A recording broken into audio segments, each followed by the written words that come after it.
अस्सलाम वालेकुम। अच्छा, मुझे उम्मीद है कि सबने जो कल करवाया था वो कर लिया होगा, क्योंकि वो ना बेसिक्स हैं, उसका आइडिया होना बहुत ज़्यादा ज़रूरी है। उसके बाद ही हम आगे मूव ऑन कर सकते हैं। तो आज जो हमारा आगे रह गया था ना कल वाला टॉपिक, उसमें रह गया था फॉर्म्स वैलिडेशन। वैलिडेशन में फॉर्म हैंडलिंग क्या है कि फॉर्म के ज़रिए डाटा कैसे आगे सेंड करना है या रिसीव करना है, यानी लॉग इन सिस्टम वगैरह जो आपके सिस्टम पे वर्क कर रहा है वो कैसे कर रहा है। और उसके अलावा हमारे पास रहता है डेटाबेस के साथ इंटरेक्ट कैसे करना है। जिस तरह आप डेटाबेस स्कीमा डिज़ाइन करते हो, टेबल्स बनाते हो, वो कैसे बनाने हैं। तो आज के जो सेशन में ना हम वो सारी चीज़ें कवर करेंगे, ताकि ना आपके सारे बेसिक्स कवर हो और उसके बाद ना हम दूसरे प्रोजेक्ट को अंडरस्टैंड करने के काबिल हो जाए। सबसे पहले हम करते हैं फॉर्म के जरिए ना डाटा आगे कैसे सेंड करना है। यहाँ पे मैं कोड कल वाला ओपन कर लेता हूँ जो बनाया था।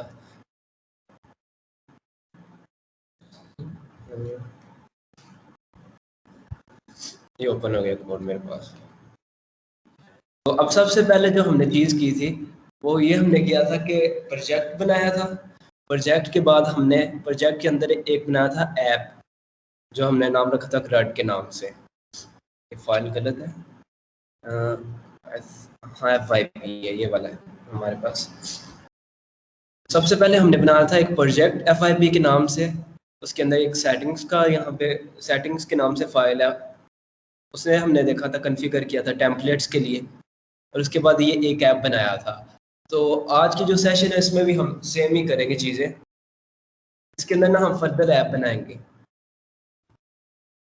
फर्दर ऐप बना के फिर उनके ज़रिए फॉर्म हैंडलिंग और जो मॉडल्स वगैरह ना, यानी डेटाबेस के साथ इंटरेक्ट कैसे करना है, वो सारी चीज़ें ना आज करेंगे इंशाल्लाह। तो सबसे पहले हमने ओपन कर लेना कमांड लाइन। अगर VS कोड स्टूडियो कर रहे हो तो यहाँ पे जाना है टर्मिनल, टर्मिनल पे, और न्यू टर्मिनल ओपन कर लेना है।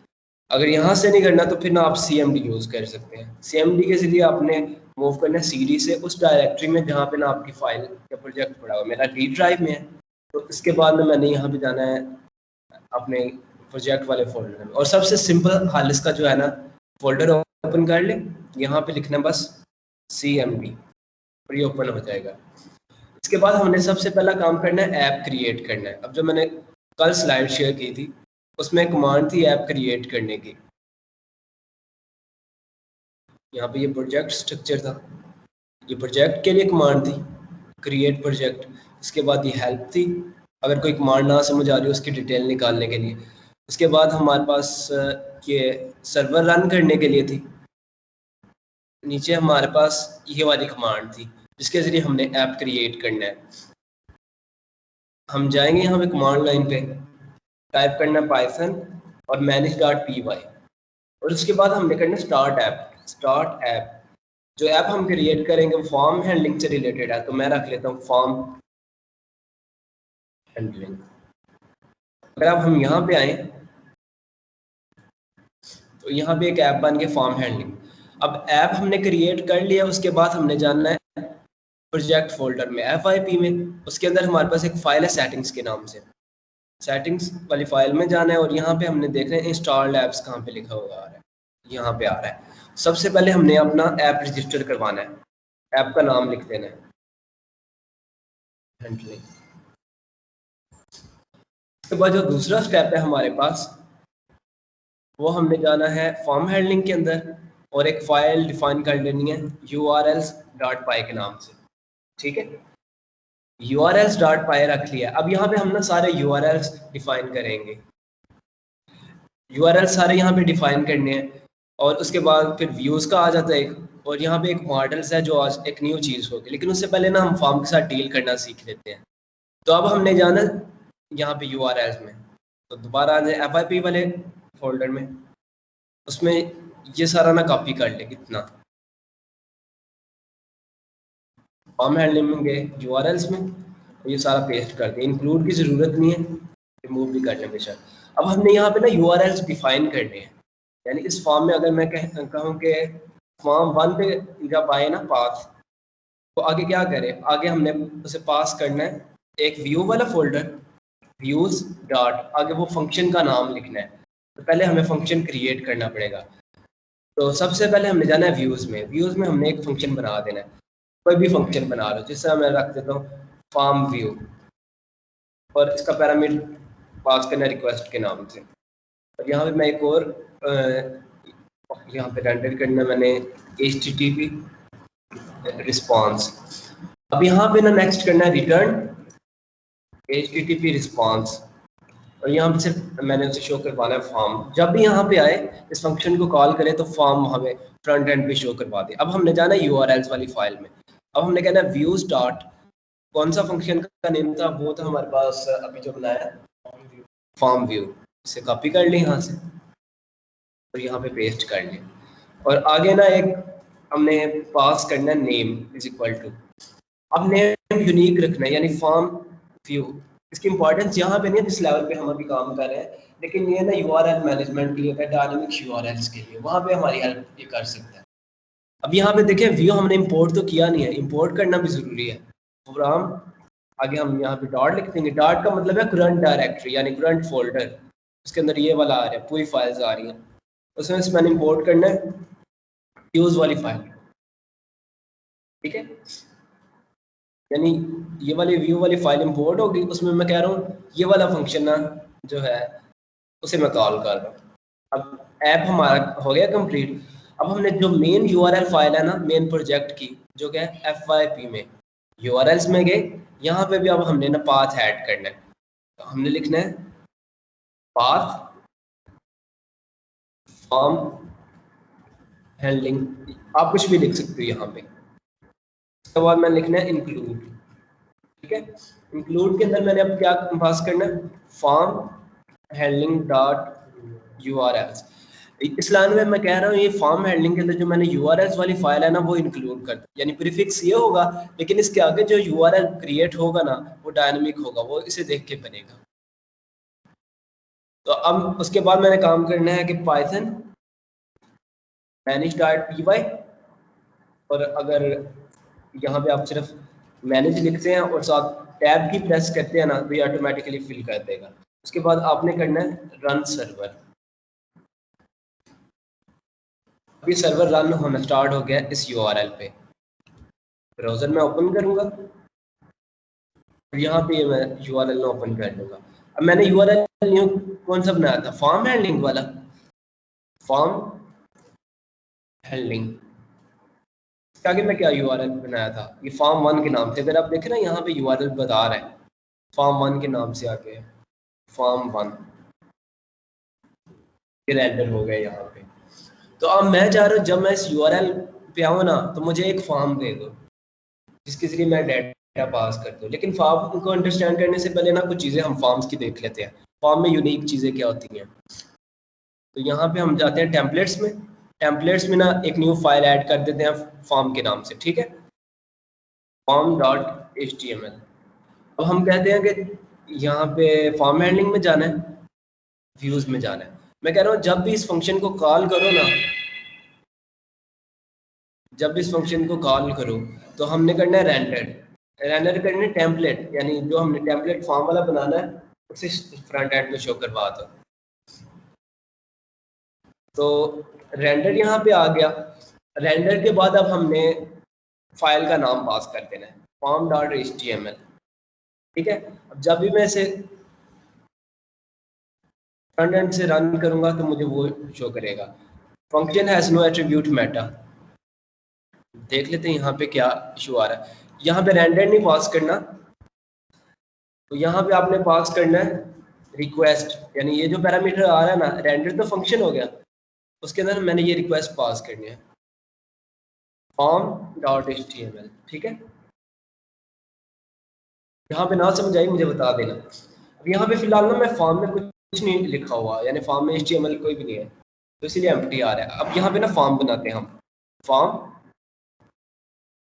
इसके अंदर एक इनपुट रखेंगे, टाइप रख लेते हैं हम टेक्स्ट, ठीक है। उसके बाद एक आईडी रख लो यूनिक, नेम रख लेते हैं। उसके बाद ना एक पैरामीटर होता है नेम के नाम से, इसमें ये इम्पॉर्टेंट है किसी भी फ्रेमवर्क के लिए ना, लारावेल करो, कोड इग्नाइटर करो या जेंगो करे फ्लास्क करो, ये इंपॉर्टेंट चीज़ है। तो इससे ना मैं डिस्क्राइब आगे करता हूँ। अब फॉर्म जो है ना, यहाँ पे फॉर्म तो बन गया। अब देखते हैं फ्रंट एंड पे शो भी हो रहा है या नहीं हो रहा है ना शो। अब मैं कहता हूँ इसके साथ एक बटन भी आना चाहिए, सबमिट का button, type is equal to submit. ठीक है, अब यहाँ पे मैं टेक्स्ट लिख दूंगा, टेक्स्ट में सबमिट लिख दूँ, बटन भी शो हो गया। अब देखिए जो आपकी एप्लीकेशंस होती है ना, वो फॉर्म पे ही होती है बेस्ड। वहाँ पे दो फील्ड, इनपुट फील्ड्स हमने लगा देते हैं और साथ बटन लगा देते हैं। जब आप क्लिक करते हो तो फिर पीछे कोई एक्शन परफॉर्म होता है सर्वर साइड से। ठीक है, अब देखो यहाँ पे मैंने फॉर्म तो बना दिया, मैं फॉर्म पे क्लिक करता हूँ कुछ भी नहीं होता, सेम उसी पेज पे आ जाता है। अब फॉर्म की कुछ चीज़ें हैं जो हम अभी करने जा रहे हैं, बहुत ज़्यादा इंपॉर्टेंट है। बेशक लॉग इन फॉर्म हो या कोई भी फॉर्म हो ना, ये वाली चीज़ें इंपॉर्टेंट है। एक फॉर्म में चीज़ होती है एक्शन, और एक चीज़ होती है मेथड। ठीक है, मैं बताता हूँ ये दोनों में क्या फ़र्क है। मेथड होता है गेट और पोस्ट। अब यहाँ पे मैं पहले लिखता हूँ गेट मेथड। ठीक है, अब यहाँ पे मैं ना दोबारा इस यूआरएल को लोड करता हूँ।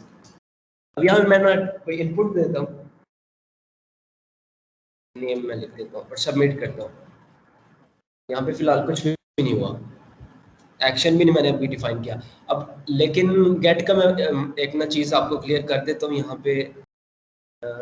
एक गेट ने यहाँ ऊपर पैरामीटर पास कर देता है यूआरएल में। अगर आपने गौर किया ना, कोई भी लॉगिन एप्लीकेशन है, फेसबुक देख लें, फाइवर, अपवर्क, या फिर इससे रिलेटेड कोई भी ना ऑनलाइन लॉगिन सिस्टम देख लें, इवन की अपनी हेल्प देख लें, एलएमएस है जो यूनिवर्सिटी का, वो भी देख लें, उसमें ना पैरामीटर यहाँ पे नहीं पास होते यूआरएल में। अगर गेट मेथड होगा ना, वो सारे पैरामीटर्स ना यहाँ पे रिवील हो जाते हैं। लेकिन अगर एक होता है दूसरा मेथड, उसे हम कहते हैं पोस्ट। तो पोस्ट होते हैं ना, वो सिक्योर वे से ना आगे डाटा ट्रांसफर कर देते हैं दूसरे पेज तक या स्क्रिप्ट तक। आपके जो बैकएंड कोड होता है वो फिर उसे ना फर्दर एग्जीक्यूट करता है। तो इन दोनों में ना ये डिफरेंस है। तो आपने याद रखना, जब भी लॉग इन या सिक्योर वे से आगे इंफॉर्मेशन सेंड करनी हो तो फिर आपने पोस्ट मेथड यूज करना है। ठीक है, और उसके बाद हमारे पास है एक्शन। एक्शन में ना आपने यूआरएल बताना है जहां पे आपने ये फॉर्म सबमिट करने के बाद ना भेजना है। यानी फर्ज करो कि आप लॉगिन करते हो, आप कह रहे हो कि आगे वैलिडेट लॉगिन वाला एक पेज है, उस पर ये सेंड कर दें, वो लॉगिन वैलिडेट करे और आगे उसे डैशबोर्ड तक ले जाए। तो आपने यहाँ पे वो यूआरएल लिखना है। अब यहाँ पे मैं यूआरएल ना सेम ही लिख देता हूँ। सेम क्या आ सकता है यहाँ पे, फॉर्म 1, बल्कि मैं एक मिनट ना, मैं ना एक और पेज क्रिएट करता हूँ रिजल्ट के नाम से। ठीक है, जिसमें मैं ये डाटा पास करने वाला हूँ, रिजल्ट डॉट HTML। ठीक है, अब इसमें मैं सिंपल लिख देता हूँ हाय, आगे ना वो नेम मैंने क्रिएट करवाना है, वो अभी इस पे आते हैं। पहली चीज हमने करनी है यूआरएल यहाँ पे एक लिखना है, वो हमें क्रिएट करना पड़ेगा। मैं चाहता हूँ जब भी ये फॉर्म सबमिट करूँ मैं रिजल्ट वाले पेज पे चला जाऊँ। ठीक है, दो पेजेस के दरमियान डाटा पास कर रहा हूँ। अब मैंने आ जाना वापस फॉर्म हैंडलिंग वाले फोल्डर में, यहाँ पे मैंने जाना है व्यूज में। देखिए मैंने गेट और ये दूसरा बता दिया आपको पोस्ट का। अब मैंने चेक करना है इफ, अब जो रिक्वेस्ट आ रही है, रिक्वेस्ट का मेथड कौन सा है। अगर तो पोस्ट है तो फिर मैंने क्या करना है, फिर मैंने फॉर्म को अगले पेज पे सबमिट कर देना है। ठीक है, अगर आप देखो ये वाला, जिस तरह मैं ये यूआरएल को एक्सेस कर रहा हूँ ना, ये गेट मेथड है, रिक्वेस्ट गेट कर रहा है ना, पोस्ट में तो सबमिट करते हैं। तो अब मैं बोलूंगा यहाँ पे अगर पोस्ट है ना, फिर तो फॉर्म की तरफ चले जाए, यानी submit form data and show result page. ठीक है, तो मैं यहाँ पे क्या दूंगा, रिटर्न कर दे रेंडर रिक्वेस्ट, और कौन सा टेम्पलेट मैंने शो करना, रिजल्ट वाला, जिसमें मैंने फॉर्म सबमिशन के बाद शो करवाना है, और LCA वाला शो करवा दें। ठीक है, अब यहाँ पे अब देखते हैं,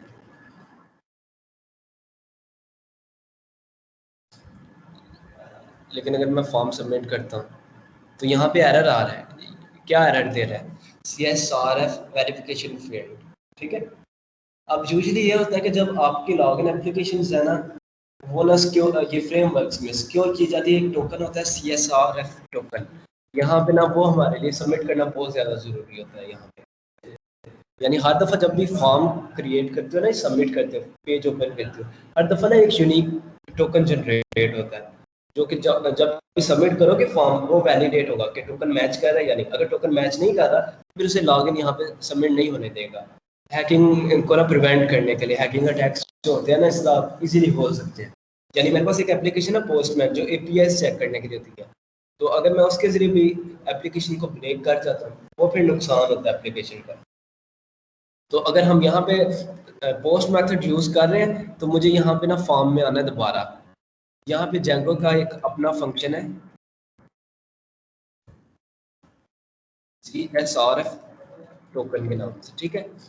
मैंने लिख दिया, मैं इसे सबमिट तो नहीं, भी देखते हैं कि CSRF आया या नहीं। अब ये देखें, ये एक हिडन फील्ड क्रिएट हो गया, ये मैंने नहीं क्रिएट की, मैंने सिर्फ ये लिखा है CSRF टोकन, तो ये क्रिएट हो गया, ठीक है। देखा ना, ये टोकन आ रहा है सारा। अब मैं इसे रखता हूँ ना, अब ये रिजल्ट वाले पेज पे जा रहा है, ठीक है। URL पे कोई फर्क नहीं पड़ रहा, लेकिन वो टेम्पलेट डिफरेंट एंटर कर रहा है। मैं ज़्यादा जो नाम यहाँ पे मैं एंटर करूँ ना, वही आगे हाई के आगे शो हो। मैं यहाँ पे आता हूँ व्यूज़ वाले में, और मैं कहता हूँ कि मुझे ना यहाँ पे अब पोस्ट मेथड में ना वो वैल्यू भी चाहिए, वो नाम भी चाहिए, एक वेरिएबल रखते हैं नेम के नाम से। अब मैंने करना है रिक्वेस्ट डॉट गेट, और यहाँ से मैंने कौन सी वैल्यू उठानी है, यहाँ से मुझे चाहिए नेम। अब नेम मुझे क्या पता चला है कि नेम है या कोई और है। मैंने यहाँ पे आना दोबारा इनपुट के साथ ना, मैंने एक नेम का यहाँ पे एट्रीब्यूट बताया था। अब यहाँ पे ना आपने नेम आइडेंटिफाई करना है, कोई भी रख सकते हैं। अगर मैं रखता हूँ ना यूजर नेम, ठीक है। अब मैंने आना यहाँ पे व्यूज में, मैंने कहना यूजर नेम मुझे वैल्यू देगा, ठीक है, यूजर नेम, ठीक है। यानी यूजर नेम की वैल्यू गेट करो, और आगे मुझे यहाँ पे आगे मैंने पास करने, देखते हैं एप्लीकेशन सही इतनी चल रही। अब यहाँ पे फिर एरर आ गया, और यहाँ पे एरर जो आया, वो यहाँ पे एरर आया, मैंने यहाँ पे ना एक पैरामीटर मिस कर दिया, पोस्ट के नाम से होता है, ठीक है। अब आगे शो करवा रहा है ना। अब देखो आगे भी कुछ भी नहीं शो हो रहा, क्योंकि मैंने आगे डाटा इस पेज पे पास ही नहीं किया। तो मैंने इस तरह करना है, यहाँ पे लगाना है कॉमा, मुझे ना आगे डाटा पास करना, ठीक है। तो नाम रखना नेम, और नेम के अंदर मुझे यानी इस तरह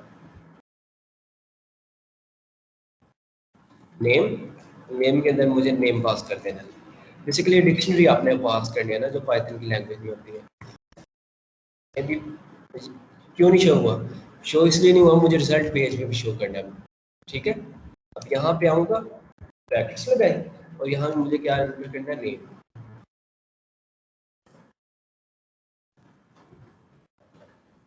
ठीक है। यहाँ पे शो हो रहा है। इन चीज़ों को मैं दोबारा एक दफ़ा रिपीट करता हूँ। सबसे पहले हमने एक ऐप क्रिएट किया, ऐप क्रिएट करके उसे रजिस्टर करवाया सेटिंग्स वाले ऑप्शंस में, इंस्टॉल्ड ऐप्स यहाँ पे करवाया। उसके बाद हम गए फॉर्म हैंडलिंग में, हमने सबसे पहले अपना ये URL स्टार्ट py, उसके बाद हमने जाना है व्यूज़ में हमने ये फंक्शन डिफाइन करना है, ठीक है। फंक्शन की फिर लॉजिक्स जो है वो बाद में बेशक कर लो, लेकिन फंक्शन डिफाइन किया। अब उसके बाद मैंने जाना URLs में, मैंने कहा है जब ये फॉर्म 1 URL आए ना, तो मुझे व्यूज़ में वाला ना ये मेथड है जो फॉर्म व्यू, वो रेंडर करवा दो, आई मीन वो फंक्शन कॉल कर दो, ठीक है। और उसके बाद इसे मैंने एक यूनिक नेम दे दिया, ये कुछ भी दे लें। उसके बाद मैंने जाना है व्यूज़ में, ठीक है। अब व्यूज़ में कह रहा हूँ ये रिक्वेस्ट टाइप चेक करें, अगर तो पोस्ट है, पोस्ट यूजुअली हम यूज़ करते हैं जब फॉर्म सबमिट करते हैं, अगर तो ये पोस्ट है, फिर मैं वहाँ से एक डाटा लूँगा यूज़र नेम के नाम से, ठीक है। जो यूज़र नेम होगा वो मैं फिर आगे फर्दर पास कर दूँगा। अगर ये मैं ऐसे नहीं ना लिखना चाह रहा, कोई इशू नहीं है, नेम को मैं इस तरह रख लेता हूँ, लेकिन ना फिर मैं इस तरह कर सकता हूँ नेम को एक डिक्शनरी बना दूँ पहले, ठीक है, और आगे मैं रख दूँ नेम के नाम से, ठीक है। मैं सिर्फ नेम पास कर रहा हूँ ना, तभी वो डिक्शनरी की फॉर्म में जा रहा है जो मैंने पहले यहाँ पे किया हुआ था। और एल्स मैं कह रहा हूँ अगर मेथड टाइप गेट है ना या कुछ और है तो वो सिर्फ ना ये फॉर्म दिखा दे, अदरवाइज रिजल्ट वाला पेज दिखा दे। उसके बाद आते हैं FYP में। FYP में जो मैंने ऐप बनाया उसका ये ना मैंने URL रजिस्टर करवा दिया। मैंने कहा प्रीफिक्स ये होगा, उसके आगे जो भी आएगा ना वो आपने ये ऐप में जाना है, उसके URLs वाली फाइल को ना देख के अपने डिसाइड खुद ही करना है। अब मैं यहाँ पे आऊँगा, फिर से मैं फॉर्म को ना रिफ्रेश करूँगा।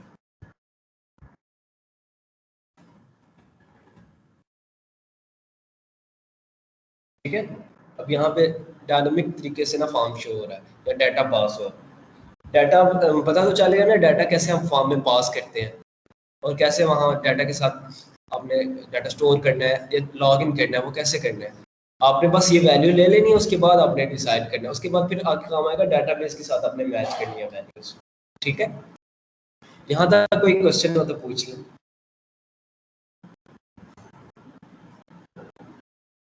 हाँ अब्दुल्ला, है कोई क्वेश्चन? आगे तो मेरी समझ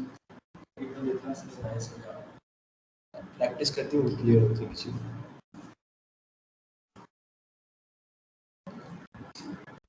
चले फिर आगे हम मूव करते हैं। अब बात करते हैं डाटाबेसेस की। अब मैं एक दफ़ा जैम चला लूँ सर्वर अपना, ताकि मैं डाटाबेस का आपको ओवरव्यू भी दे दूँ कि लोकल होस्ट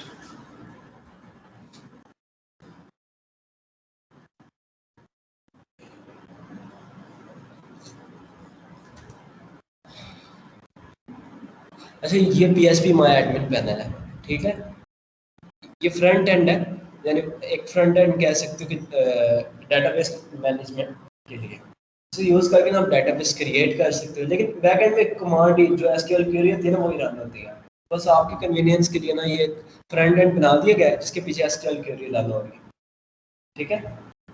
आप इसे यूज़ करके ना डाटाबेस बना सकते हो, लेकिन इसका नुकसान क्या होता है अगर आप इस तरह एप्लीकेशन बनाओ तो आप वो डाटाबेस एक्सपोर्ट करके एक्सपोर्ट आप कर सकते हो। यहाँ पे जाओ, एक्सपोर्ट का ऑप्शन आ रहा है, आप एक डाटाबेस फाइल क्रिएट करो। मैं आपके सामने करता हूँ, ये जो फाइल क्रिएट हुई है ना ये मैं आगे सेंड कर दूंगा किसी कि ये मेरा डाटाबेस है, ये आपके पास आ गया। बेशक स्कीमा बनाओ ना, यानी टेबल्स डिज़ाइन वगैरह सिर्फ वो बना के इस तरह मैं सेंड करूँगा। तो इसका ये नुकसान हो सकता है कि आपको बार बार ना फाइल सेंड करना पड़ती है। व्हाट अबाउट अगर हम हमें एक विद इन द फ्रेमवर्क ये ऐसा मॉड्यूल कोई मिल जाए, हम सिर्फ उसे वो कोड फाइल से वो खुद ही जनरेट कर लें, तो वो ज़्यादा बेटर नहीं रहेगा। यानी स्कीमा आपके पास हो। इसका नुकसान पता है कि SQL में अगर करोगे वो डाटाबेस टाइप डिफरेंट हो सकती है। जिस तरह मैंने बताया था SQL लाइट हम यूज़ कर रहे हैं फिलहाल, माई SQL जिस तरह आपके सामने ये भी हो सकता है फॉर्मेट, उसके अलावा आपके पास पोस्ट के भी हो सकता है और डिफरेंट हो सकते हैं आपके पास। मोंगोडीबी अगर करना है तो वो तो एक डिफरेंट चीज़ आ जाती है। लेकिन डाटाबेसेस की डिफरेंट हो तो फिर आपको आपके लिए ना स्कीमा खुद क्रिएट करना पड़ता है। आपको खुद वो देख के स्कीमा क्रिएट करना पड़ेगा, उसका नुकसान ही आ जाता है आपके पास। अगर हमारे पास एप्लीकेशन लेवल पे ये चीज़ें हो ना तो मैनेज करना ना बहुत ज़्यादा ईजी हो जाता है। आपने एप्लीकेशन में वन टाइम कोड रन करना है और वो सेम कोड के जरिए ना आप मल्टीपल स्कीमास बना सकते हो जिस मर्जी डाटाबेस के लिए। तो उसके लिए ना जेंगो हमें प्रोवाइड करता है मॉडल्स। फॉर्म हैंडलिंग हमारी होगी, लेकिन ना मैं आपको एक चीज़ यहाँ पे एक और करवा देता हूँ।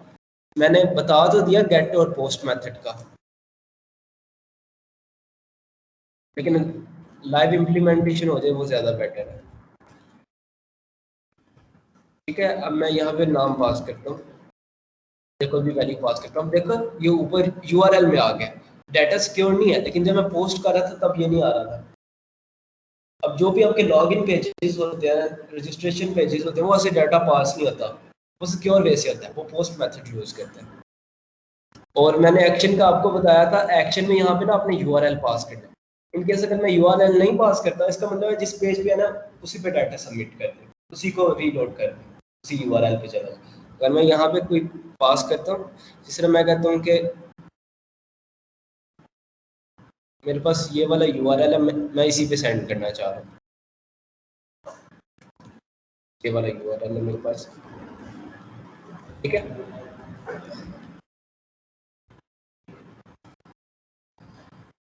देखिए ये यूआरएल यहाँ पे आ भी रहा है,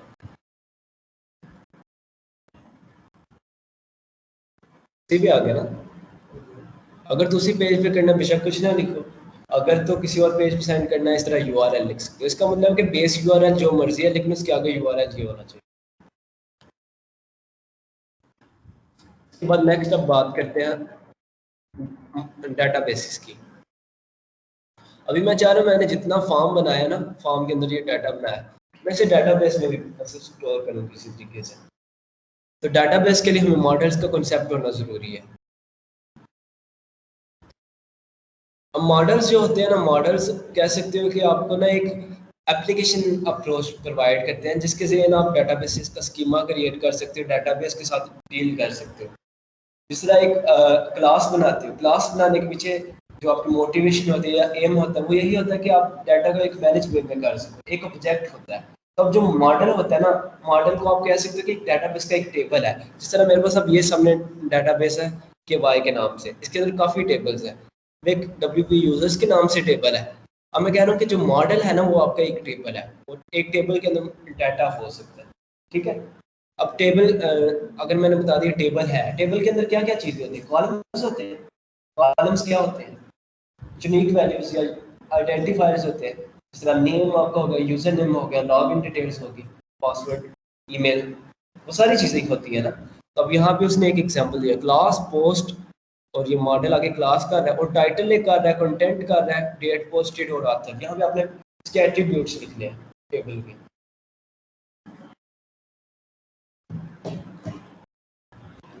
यानी जैगो का हमने एक स्टार्टिंग में पढ़ा था ORM मॉडल, जैगो में हमें ORM प्रोवाइड करते हैं। देखो पीछे SQL रन हो रहा है लेकिन मैंने ना सिंपल यहाँ पे क्लास का करना है, जैगो की क्लासेस के साथ मैंने प्ले करना है, उसी का कोड लिखना है।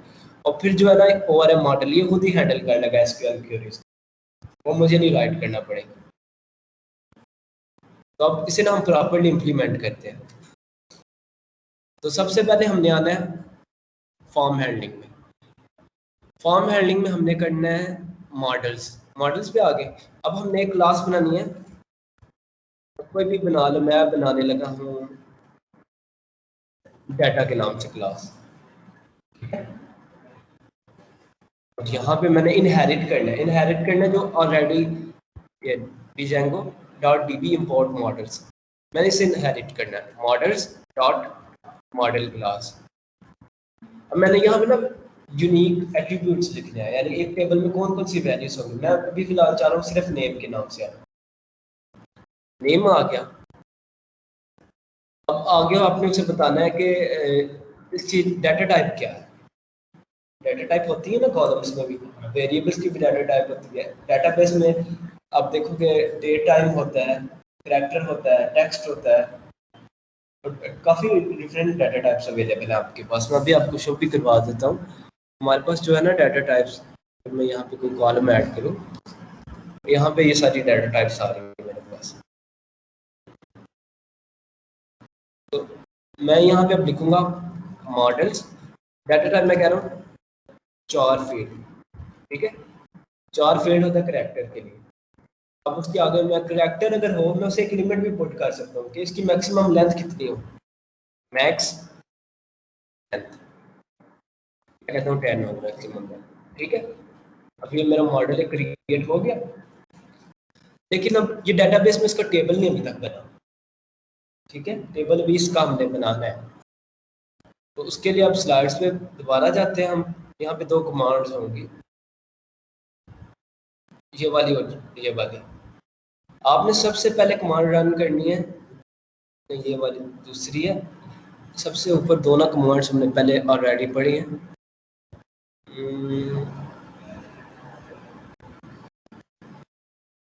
ये थी माइग्रेट वाली। तो सबसे पहले हमने पता क्या करना है, यहाँ पे आना है पाइथन manage.py और एक कमांड है मेक माइग्रेशंस, पहले ये वाली रन करनी है, ठीक है। अब ये क्या करेगी, ये एक फाइल बना देगी। अगर आप देखो ना फॉर्म हैंडलिंग में जाओ, माइग्रेशंस में जाओ, उसमें ये एक माइग्रेशन बनी है फाइल, यानी ये इनिशियल बनी है। अब देखो आईडी तो बाय डिफॉल्ट उसने देना एज अ प्राइमरी की, और नेम अगर आपको याद हो तो ये मैंने बताया था उसे कि एक एट्रीब्यूट बनाओ नेम के नाम से, और उसकी जो डाटा टाइप होगी वो करैक्टर फील्ड होगी, और उसकी मैक्सिमम लेंथ कितनी होगी, 10 होगी। ये मैंने मॉडल्स में डिफाइन किया था ना। अब उसने ये माइग्रेशन फाइल बना दी। अब मैं उसने फाइल बना दी अपनी अंडरस्टैंडिंग के लिए। अब मैंने उसे ना डाटाबेस अप्लाई भी करना है, डाटा टेबल क्रिएट भी करना है। उसके लिए एक फिर और कमांड है हमारे पास, पाइथन manage.py माइग्रेट के नाम से। देखना ये अप्लाइंग, ये वाली फाइल ना अप्लाई कर रहा है, यानी डाटा टेबल क्रिएट कर रहा है। हो गया हमारा क्लियर। अब हम करते हैं, यहाँ पे आते हैं व्यूज में, ठीक है। मैं चाह रहा हूँ जब भी पोस्ट करे ना तो वो मेरा डाटाबेस में चला जाए, जो भी इनपुट होगा ना वो डाटाबेस में चला जाए। सबसे पहले मैंने यहाँ पे इंपोर्ट करना है वो फाइल को।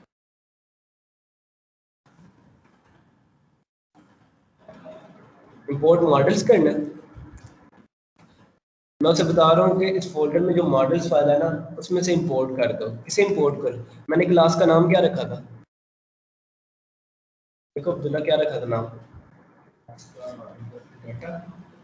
हाँ। यहाँ पे मैंने कर देना इंपोर्ट डाटा, और मैं मल्टीपल क्लासेस यहाँ पे डिफाइन कर सकता हूँ मॉडल्स में। और अगर मैंने मल्टीपल इंपोर्ट करनी है, डाटा 1 डाटा 2 कॉमा से सेपरेट करना फिर मुझे, ठीक हो गया। अब यहाँ पे मैंने आना है, मैंने उसे बोलना है कि एक न्यू ऑब्जेक्ट बनाओ डाटा के नाम से, और ऑब्जेक्ट टाइप क्या, डाटा। मैं कह रहा हूँ डाटा के बाद इसका एट्रीब्यूट क्या है, एट्रीब्यूट था नेम, डाटा डॉट नेम। उसे मैंने वैल्यू पास कर देनी है, ये सेम ये वाली जो यूजर ने मांग रहा है, ठीक है। अब मैंने डाटा डॉट सेव कर देना। अब ये बेसिकली इस तरह करेगा, ये एक ऑब्जेक्ट क्रिएट कर रहा है, मैं डाटा के अंदर ना एक प्रॉपर्टी को एक्सेस कर रहा हूँ जिसका नाम है नेम,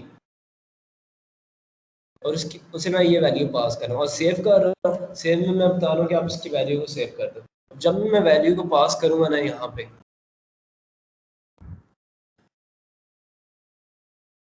सर्वर रन नहीं किया मैंने, अभी मैं सर्वर रन करता हूँ।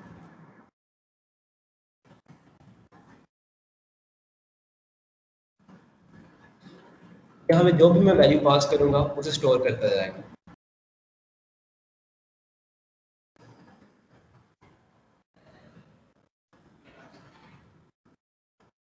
चलिए ठीक है, वैल्यू तो स्टोर होगी, लेकिन अब हमें कैसे पता चला, क्योंकि हम तो एसक्यूएल लाइब्रेरी कर रहे हैं, उसमें तो नहीं ना हमें कोई चीज़ें नज़र आ रही सामने। या फिर इस तरह का कोई पैनल हो जिसमें से मैं आपको दिखा दूँ कि डाटाबेस ये बड़ा हुआ है सारा, वो तो कमांड लाइन से होगा ना फिर। तो चले मैं इस तरह करता हूँ कि इसी पेज में ना डाटा रिट्रीव करके दिखाता हूँ डाटाबेस से। मैं जाऊँगा, मैं कहता हूँ कि ये जो फॉर्म वाला है ना इसमें मुझे चाहिए डाटा चाहिए, और डाटा की टाइप होगी डिक्शनरी, ठीक है। अब मैं बोल रहा हूँ डाटा इज इक्वल टू, अब डाटा एक ऊपर जो मैंने मॉडल बनाया था गेट ऑल ऑब्जेक्ट्स, और मैंने फिर इसे पास करना है इसके साथ डाटा में। यहाँ पे फंक्शन का नाम मैंने गलत लिख दिया है, एक मिनट लिखना।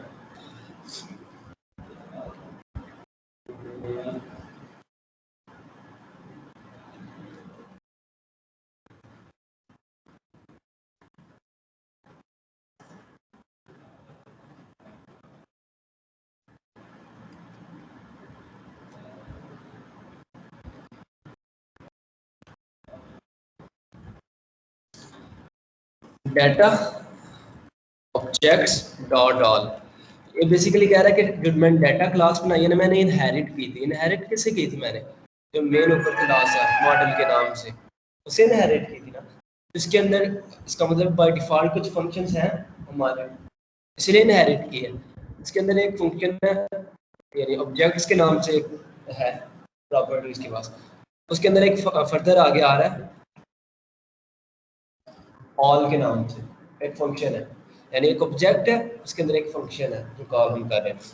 ये बेसिकली इस तरह करेगा, जो डाटा होगा ना वो ग्रैब करके यहाँ पे पास कर देगा डाटा। अब मैंने यहाँ पे पास करना है डाटा सेट के नाम से, ठीक है। यहाँ पे मैं शो करवाता हूँ, यहाँ पे डाटा शो नहीं हो रहा अभी। आपने जाना है टेम्पलेट्स वाले फोल्डर में, फॉर्म वाले ओपन करना है, मैं डाटा यहाँ पे शो करवा रहा हूँ, लेकिन लेवल से कह रहा हूँ गेट ऑल ऑब्जेक्ट्स। देख रहे हो objects dot all, get all objects यहाँ से करो। मैंने जाना फॉर्म पे, और फॉर्म पे मैंने एक लूप लगाना है फॉर का।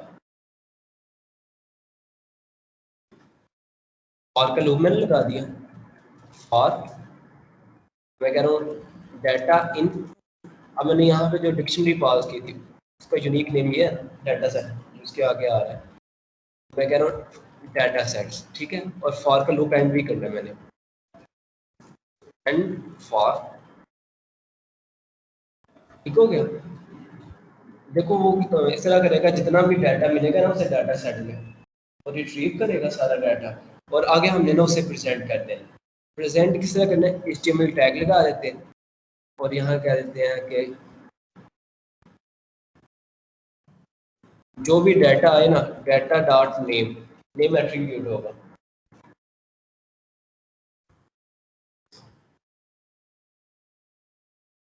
फॉर डाटा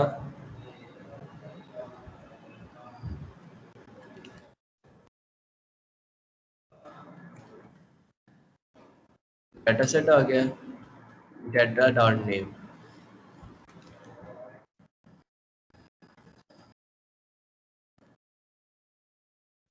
अच्छा ये डाटा शो नहीं हो रहा सामने, इसकी क्या रीज़न हो सकती है?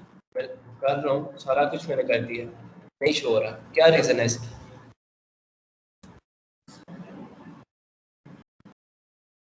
देखो ऊपर वाला है जो पोस्ट मेथड है, रिजल्ट पेज में मैं 3 पैरामीटर पास कर रहा हूँ, रिक्वेस्ट, पेज का नेम यानी टेम्पलेट का नेम, और उसके आगे डाटा पास कर रहा हूँ। और नीचे वाले अगर एल्स में देखो क्या चीज़ मिसिंग है।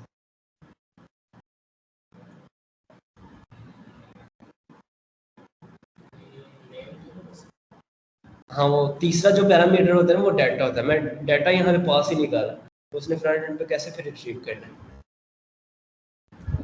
मैं यहाँ पे पास करूँगा डाटा, ठीक है। अब देखते हैं श्योर है, ये तीनों वैल्यूज वही हैं जो लास्ट टाइम मैंने की। चलो अंडरस्टैंडिंग के लिए एक और कर लेते हैं।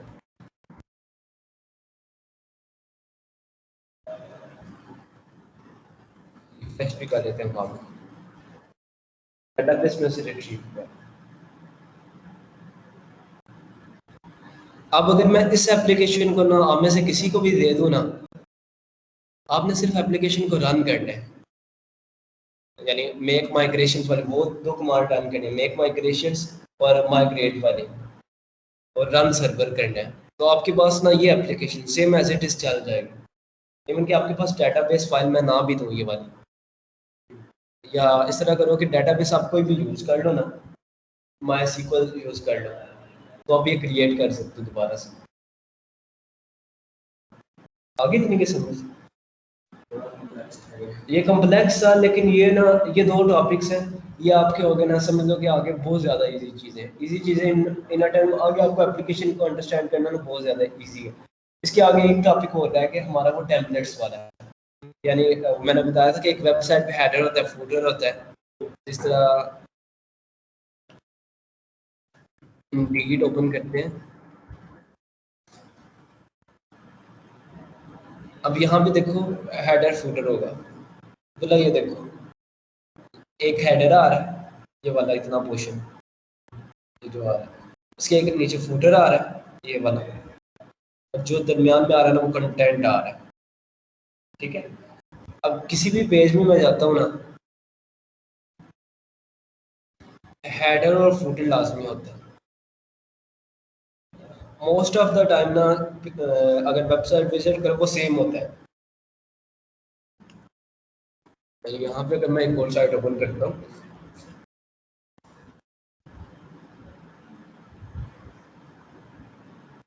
देखना हेडर है ये ऊपर वाला जहाँ मेरा एप्लीकेशन मेन्यू आ रहा है, और नीचे एक देखो फूटर है,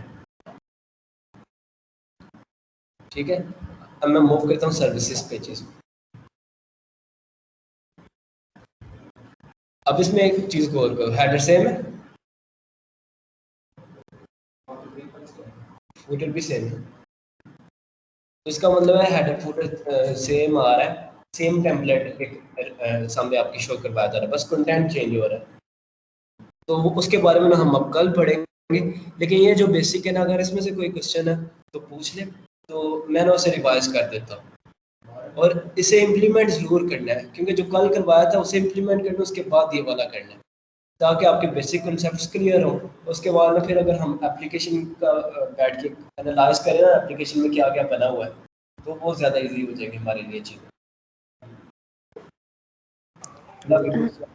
अस्सलाम वालेकुम।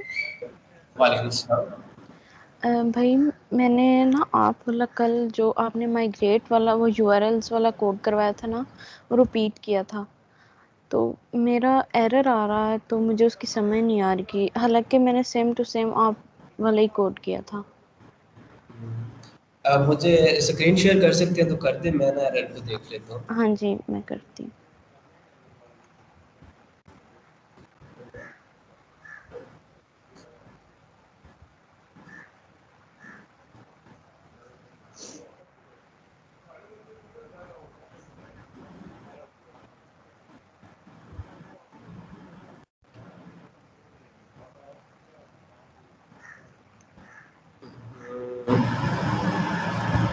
ठीक हो गया। एरर क्या आ रहा है यहाँ पे? मैं आपको सीएमडी वाली फिर शेयर कर दूँ जहाँ पे मेरे एरर आ रहा है, क्योंकि इस तरह वहाँ करें ना कि टर्मिनल यहाँ पे ऊपर आ रहा है एक ऑप्शन, जी उस पर क्लिक करें। ओके। न्यू टर्मिनल, यहाँ पे लिखे पाइथन, मैनेज, आगे रन सर्वर।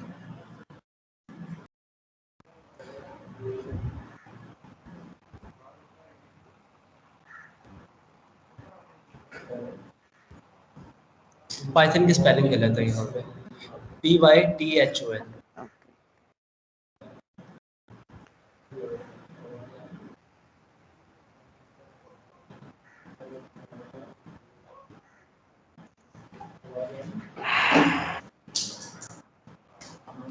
ठीक है, ये एरर पता क्यों आ रहा है?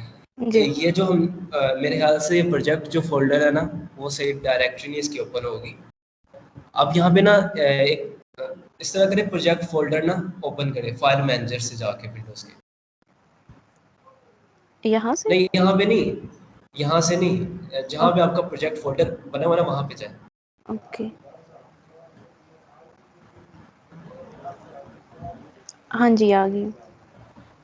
उसके अंदर एक फोल्डर बना हुआ है FYP के नाम से, जी वहाँ पे हूँ। सिंगल फोल्डर होगा FYP का।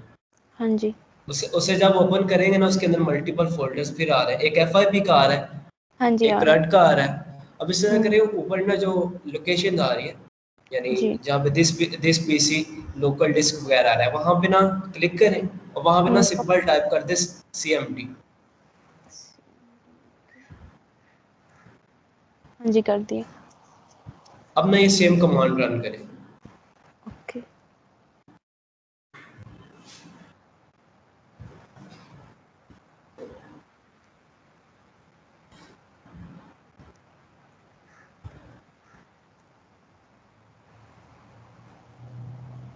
एप्लीकेशन रन हुई?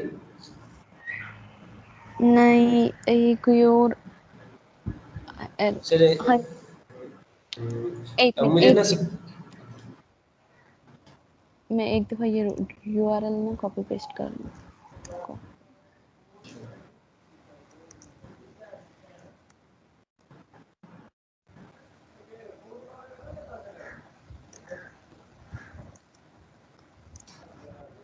नहीं हुई। चले, इस तरह करें, वीवर कोड स्टूडियो पे वापस आए, और जी यहाँ जी, पे ना कमांड लाइन में ना लिखे CD, एक मिनट। सीडी आगे लिखे FYP, और एंटर प्रेस कर दें। बेसिकली ना, ये मैं उसे बता रहा हूँ कि FYP वाले फोल्डर पे ना मूव कर जाओ। अब यहाँ पे लिखे सेम कमांड लिखे, यानी एरो की होगी आपके कीबोर्ड पे, वो प्रेस करें, एरो अप वाली की। एरो अप वाली, ओके ओके। एक दफ़ा फिर करें प्रेस। हाँ, अब इस एंटर प्रेस करते हैं।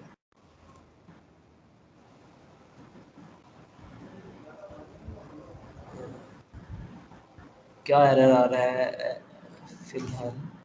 अभी तो कोई एरर नहीं आ रही यहाँ पे।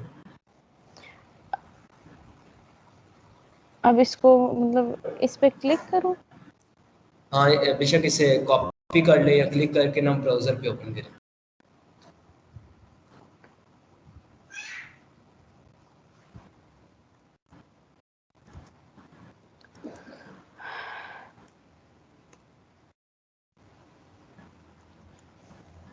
पेज नॉट फाउंड का एरर आ रहा है। स्क्रीन शेयर कर सकते हैं? जी मैं करती हूँ।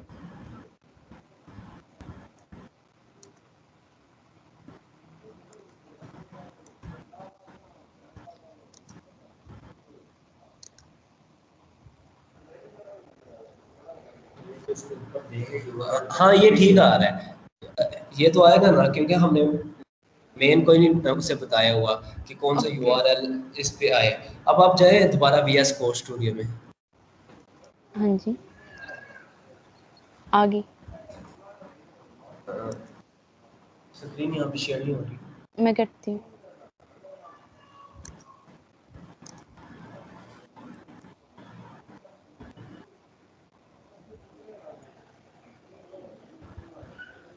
आपको शो हुई है स्क्रीन? नहीं, अभी नहीं।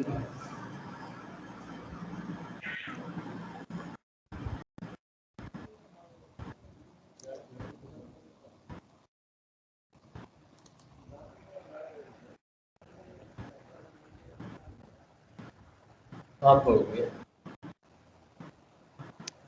हाँ जी अब इस तरह करें, CRUD का जो फोल्डर बनाया ना उसके अंदर ना urls.py वाले फाइल ओपन करें।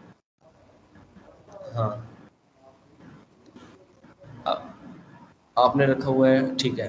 अब इस तरह करें, FYP वाले फोल्डर में ना आए, FYP वाले, हाँ जी। इसमें जाए URLs वाले में।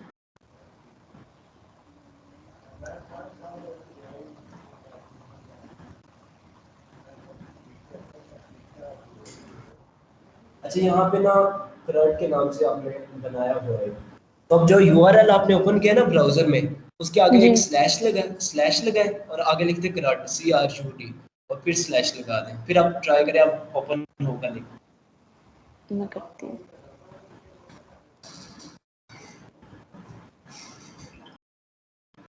हाँ जी हो गया। ओपन हो गया वेब पेज। हाँ जी हो गया। अब बता, आपने यहाँ पे आपको क्या अंडरस्टैंडिंग नहीं हुई? हम्म। बेसिकली मैंने ये बोला था कि जो आपका ऐप होगा ना, उसका यूआरएल एक आपने प्रीफिक्स रजिस्टर करवाना है मेन फोल्डर में, यानी urls.py वाली फाइल में।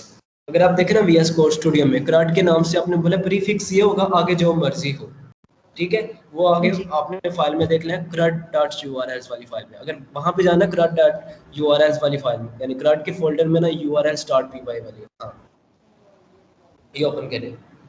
अब देखिए, उससे मैं कह रहा हूँ प्रीफिक्स CRUD होगा, उसके आगे जो भी यूआरएल होगा। आपने पैरामीटर पास किया है कुछ भी नहीं, यानी एम्प्टी हो, अगर कोई भी पैरामीटर नहीं, बाय डिफॉल्ट ये पेज शो करवा दे, ठीक है। ठीक है। तो इसीलिए जब आप /CRUD यूआरएल में ओपन करते हैं ना, आपको वो शो हो जाएगा पेज। इन केस अगर आप यहाँ पे यूआरएल चेंज करती है ना, यहाँ पे कोई भी पैरामीटर पास करती है, फिर आपको वो राइट करना पड़ेगा, तब ओपन होगा ऐप। सही है ठीक है। इसके अलावा थैंक और कोई क्वेश्चन? नहीं और कोई क्वेश्चन नहीं। अच्छा, इस तरह करना अगर इजी हो ना अब्दुल्ला, तो सबसे पूछ लेना, एक व्हाट्सएप ग्रुप बना लो, क्योंकि कोई भी एरर आए ना उसी वक्त क्लियर कर दें।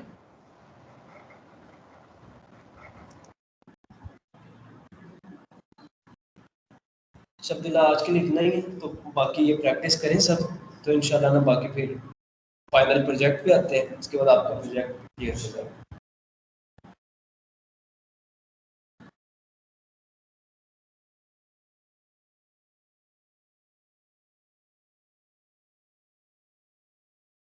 के लिए अल्लाह हाफिज़। जी, अल्लाह हाफ़िज़।